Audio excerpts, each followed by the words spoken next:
poursuit nos découvertes technologiques des vêtements, cette fois-ci avec Julia chez Auberson, parce que pour avoir chaud dans notre vêtement, même si on a un très, très bon manteau, si en dessous on met un T-shirt en coton puis des combines en coton, ça ne fonctionnera pas. Alors, la première couche est vraiment cruciale quand on s'habille pour aller en ski.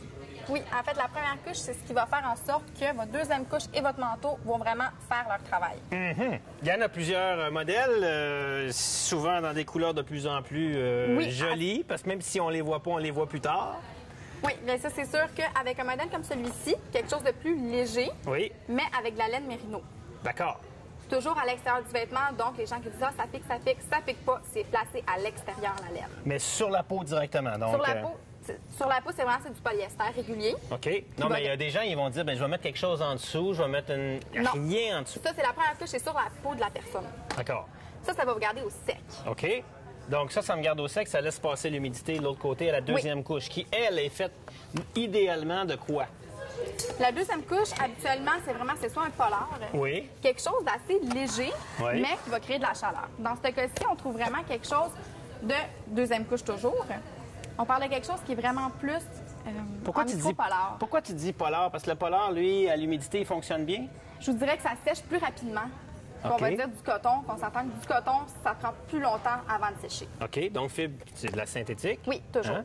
Puis effectivement, que, on sait que si on fait, par exemple, du canot, du kayak, les gens en kayak, en dessous de leur combine, pour pas se faire mouiller, en dessous de leur anorak, ils mettent souvent aussi de la laine, parce que même quand c'est mouillé, ça reste chaud. Un peu comme la laine. Ça reste chaud. OK. Est-ce qu'après, on a une troisième couche? On met ça tout de suite. Il me semble que si j'ai juste ça en dessous de mon manteau de ski, il y a des journées au Québec, là, boum! Oui. En fait, j'ai des vestes aussi. Dans le fond, ça, c'est très passe-partout. Autant pour porter quelqu'un qui veut aller à l'école, quelqu'un qui veut faire du ski. C'est vraiment tout usage. Donc, la troisième couche avant le manteau. Avant le manteau. Mais on trouve toujours quelque chose d'un petit peu plus doux, quelque chose de plus chaud qui va vraiment créer de la chaleur. OK. Et si on a peur d'être coincé des bras dans notre troisième couche avant de mettre le manteau, est-ce qu'on en a qui sont sans manches? J'en ai aussi qui sont sans manches. Ça, c'est sûr que c'est pratique pour quelqu'un qui aime vraiment mettre beaucoup de couches. Dépendamment des gens, quelqu'un qui est un peu moins frileux pourrait y aller avec quelque chose d'un un petit peu plus léger comme sous-vêtements, première couche sur la peau. D'accord. Parce que moi, s'il y a une chose que je trouve, des fois, on fait des nouveaux vêtements, comme on avait essayé le Kios l'autre fois, qui est très souple. Puis là, on vient mettre la première couche, là, la deuxième couche en polar, puis la troisième couche, elle vient comme nous faire le bonhomme Michelin, on peut plus bouger quand on a ça avec les manches. Moi, je préfère que la troisième couche soit sans manches. Il n'y a aucun problème? J'ai pas nécessairement froid des bras, dans mon cas. Il y a beaucoup de gens, par contre, quand ils vont avoir froid aux bras, ils vont avoir froid aux mains. J'attire l'attention des gens, en particulier sur les jambes, ceux qui ont beaucoup froid aux pieds, peut-être de penser à mettre un sous-vêtement un peu plus chaud des jambes pour avoir les jambes un peu plus au chaud pour pas avoir froid aux pieds. Ça, c'est souvent une solution à l'alternative de mettre des batteries dans les bottes. Oui. Et là, on a combien de grades? Parce que j'en vois qui sont vraiment plus chauds.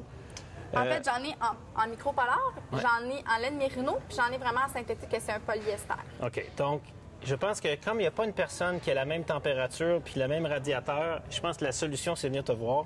Oui. Puis de dire, ben moi, je suis comme ça, puis écoute, je peux dormir dehors, pas de trouble, puis il y en a d'autres, ils mettent le bout du nez dehors. Ça leur prendra un petit pinch pour cacher leur museau, pas qu'ils viennent là.